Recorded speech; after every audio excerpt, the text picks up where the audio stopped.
Hi kids, Lisa here from Mindful Tarot. I had been meaning to do a more substantive video sooner rather than later, going back to the themes I've been working on in Buddhism and tarot. And that video will come, and more like them, I promise. But today is sort of more of a kind of gee williker, oh gosh kind of video. I wanted to share some of the amazing things that I got at NWTS at the Northwest Tarot Symposium, and just to shout out my deep gratitude to Jadzia and Jay DeForest at Guiding Tree, who put NWTS together along with a whole crew of others. It was a wonderful experience. It was just fabulous. I got to meet amazing people like Maree Greer, Ethany Dawn, Barbara Moore,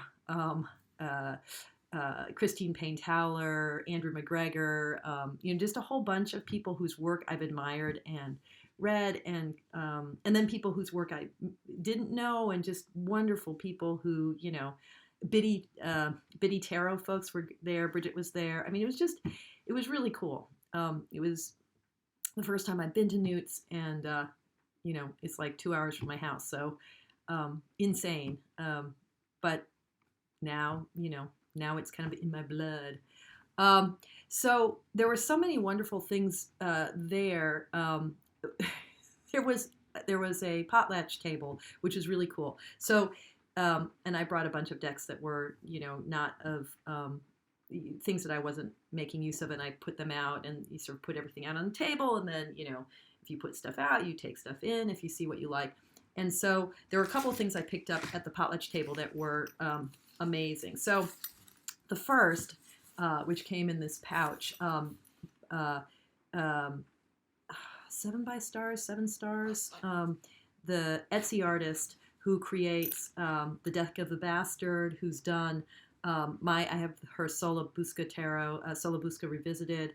I'll put a link down to her below, but she did a John Waterhouse Oracle deck, and some incredibly generous person decided that they were ready to pass it on. So this is the John Waterhouse Oracle, and John Waterhouse, late 19th century pre-Raphaelite painter. His themes are deeply mythological, classical imagery, Arthurian, fantasy. So these are images, and some of his images are very famous. You've seen them in a bunch of fine arts decks before. These are all details very centered on figures, typically female figures, though not all, with this kind of nice borderless, it's a border, but it's kind of, this, what do I want to call it? Like it, you can see it. I don't need words. You can see what I'm talking about. So, okay, so as an oracle deck, so how does this work? There is, I know, another John Waterhouse oracle deck out there that might be a little bit more known and popular than this one. I'm not sure if that's true, though. Somehow I'm surmising that. And I think that one has keywords associated with it. This deck, I can't remember how many cards there are. I think it's like 88 or 80. A bunch of cards. And like all of her decks, the cardstock is lovely. The backing that came with this is, it's reversible. If you can see, it's a repetition of single image, kind of done kaleidoscope style. So I have worked a tiny bit with this deck. It's interesting to have an oracle deck that is so open to interpretation. I mean, it reminds me, it's like a pre-Raphaelite soul cards deck. And I was a little bit unsure of how useful it would be, but I've actually had some pretty stunning experiences with it.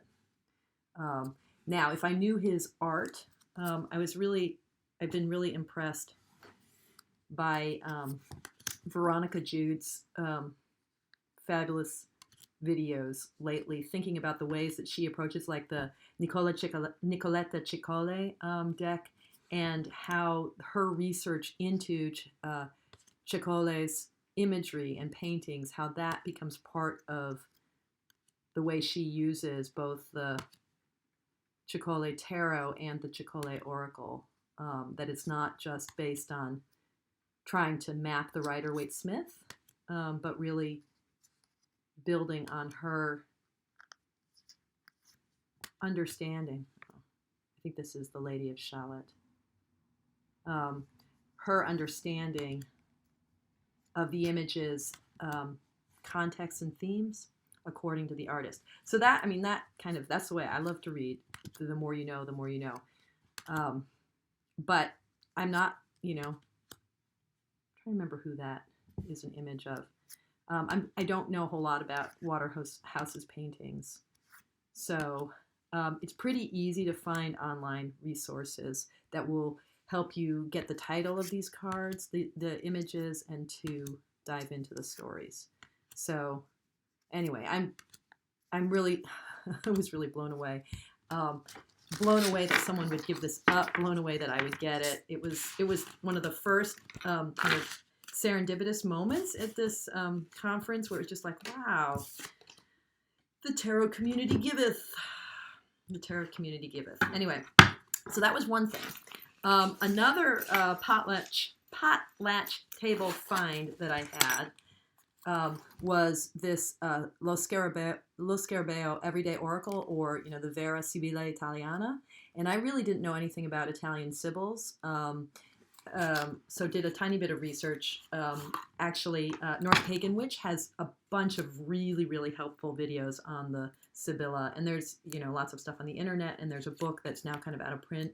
Norse Pagan Witch talks about it. But the Sibillas, they were sort of late 19th century 52 card decks. So this is based on, the regular playing cards. So hearts, French system, hearts, spades, clubs, and diamonds. And the C, the C here, it's Italian. So C is for, what is it in Italian? Well, I don't remember. Oh well. Coppa. That's probably not right. I'm probably just making that up. But at any rate, so it's the Italian. I'll probably, because I'm obsessive, I'll probably look it up and then put it in the put it in the titles below. But actually, because I'm really obsessive, I'm looking it up now. I'm sorry, guys. I am what I am. Oh, quarry. It's not cups, of course. It's hearts. Quarry. And then clubs is fiori, because, think about how clubs look like flowers. And diamonds are quadri, which just means basically square. And spades are pica. Okay, so that's what these letters in the side stand for. C for quarry, and Q for quadri. Okay, so they are just regular playing cards that got assigned divinatory meanings, and the structure of the deck is that you've got the playing card suit, so quarry, you've got the number, so the ace. The red numbers below are actually lottery numbers, so you can use this deck for divination for the lottery. You can pick 4 numbers if you want. I haven't tried it. Maybe I should. And then there's the keyword. And it's, like Lenormand, very direct, and actually drawn from a lot of the Lenormand. So casa, house, belvederes, lookout, like a structure to, like a scenic lookout, amore. And I think there are different spreads. The little white book that comes with the Lo Scarabeo has a crescent spread. And, I haven't tried it at all. I really love the, that sort of soprafino kind of fine engraving style of this deck, and the feel of it and the size of it, and just the kind of that little taste of cartomancy history. I don't know that I'm going to dive into it. I'm not, that sort of side of things I haven't yet gone cuckoo for Cocoa Puffs. But having kind of dipped in a little bit to the history of it, and then having discovered Norse Pagan Witch's channel, who knows, because basically, why would you stop with one card related obsession when you could, add from tarot to sibilla to blah, blah, blah, blah, blah, blah. Anyway, so God, I've already been talking for 10 minutes. This is just really, there's so much to show you. Okay. I might have to do 2 videos because my guess is like nobody really wants to sit through me babbling on and on. Okay, so those were just the potlatch table. That was just like, you know, the stuff that was for free. The other stuff that I got, so some of it was I actually bought. So Christine Payne was there, and she had her new black and white edition of the Tarot of the Holy Light. So I had to pick that up. And the cardstock is really nice for this one. I think it's the same, you know, maybe it isn't the same linen that she has in the deluxe, but I love the backs. And I actually don't have the deluxe version of it with the colors. I have that as an app. These my nice glasses. But what I like about the black and white is it's actually just a lot more kind of, it's just easier to read these cards. It's easier to start to dive into the collage of the imagery. So, and it's beautiful. I love black and white decks. You know, this King of Cups.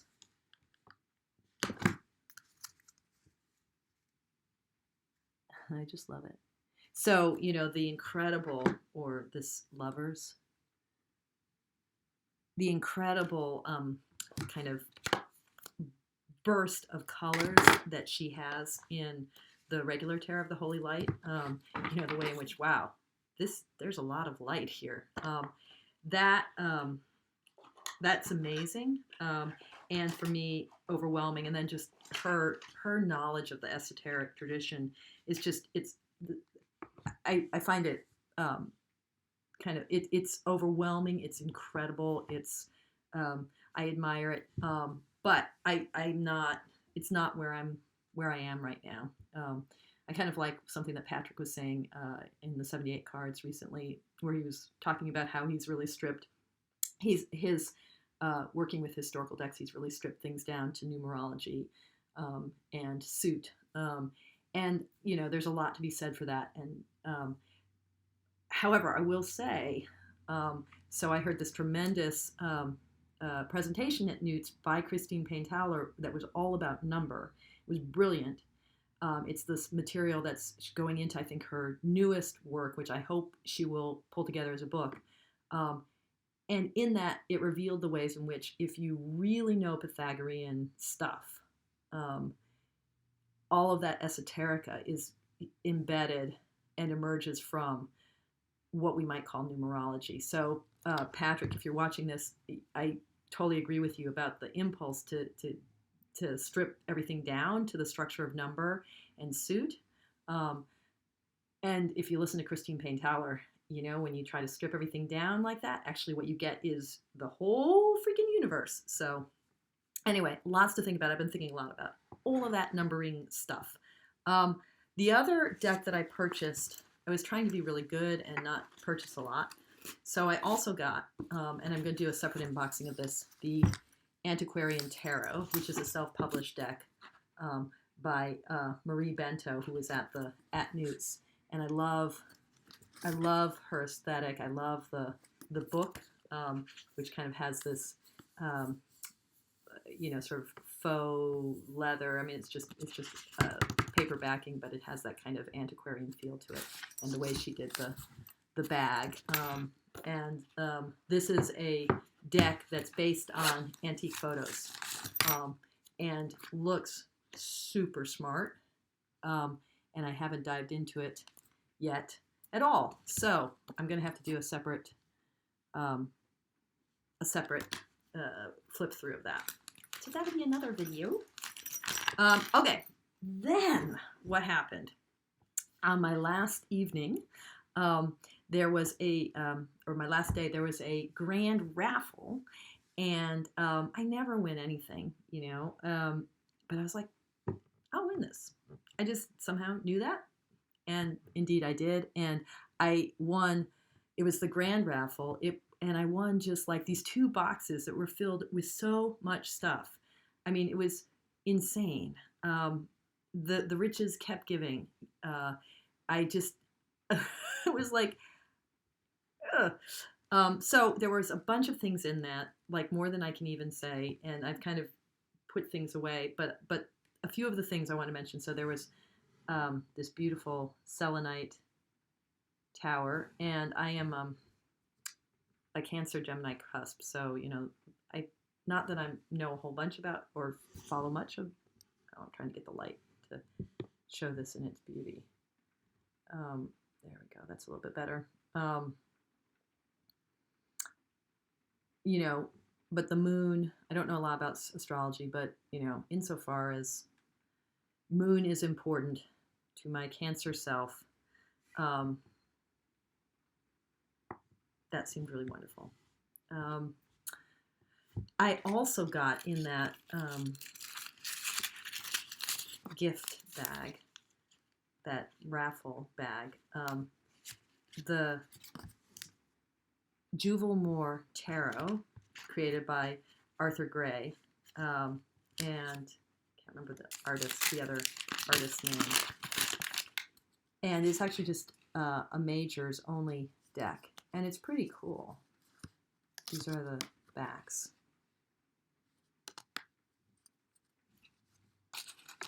Borderless, fanciful, a little bit sort of manga, graphic novel. 3 different lovers, which is wonderful.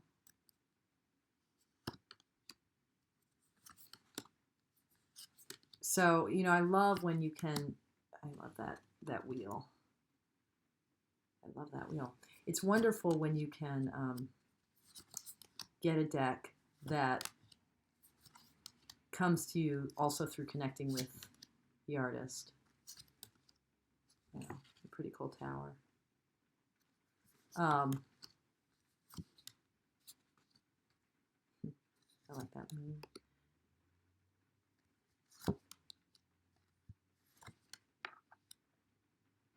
Beautiful. So that was really special. I really appreciated meeting Arthur. Arthur makes incredibly beautiful malas. I was really drawn toward them. I almost bought one. They were huge though, and I just knew I probably wouldn't wear it, and it would sit on my altar, and that would be wonderful, but I was feeling poor, so I didn't get it. The other really amazing